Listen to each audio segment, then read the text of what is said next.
Hi, I'm Todd Wente, and this is the Daily 180, 180 seconds of motivation and inspiration, intended to help you take action and make progress in your life.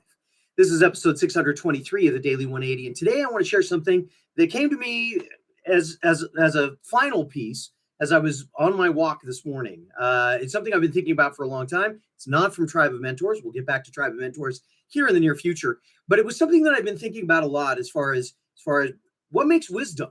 And how do we know when we're closing in on wisdom? I kind of want to be wise, not a wise guy and not a wise anything else, but I want to be wise. I want to be a person that implements things in a wise manner. And as I think about that and I think about what it takes to be wise, I always come back to this idea of, well, Todd, if you're going to be wise, you really have to be above everything else that's going on around you.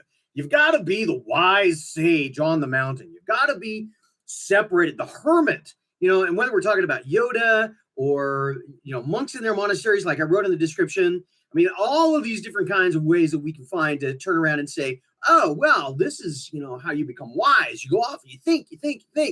And with all of those deep thoughts, then you come up with wise things. No, I think that's I was going to use a word, but I'll let you use whatever word you want to use. I don't think that's accurate. I think that in order for any of us to approach the idea of wisdom, we have to be willing to put our contemplations into action.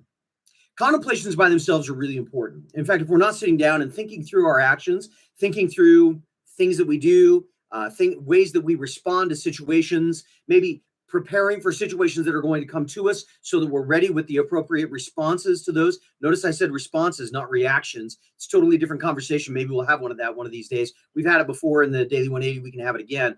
But thinking about my responses in advance, that kind of contemplation, tremendously valuable.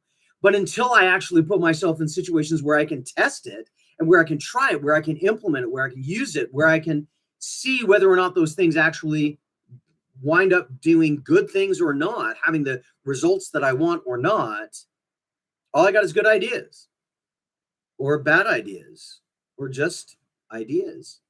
I don't have wisdom. Wisdom comes from the application of ideas into situations that help us recognize how they lead us toward our expectations, lead us to the things that we truly want. So my challenge to you today is take something you've been thinking about and take action on it. Even just a small little bit of action. Take the grandest idea that you've got. Take some action with it. See what happens. And let us know in the comments how it goes. Hey, if this has been useful, make sure you give us a thumbs up and hit the button to subscribe and the bell to be reminded. Share this with as many people as you can because we got more journeys to cover. This has been the Daily 180. My name is Todd Wente. Nullum diem. We'll see you next time.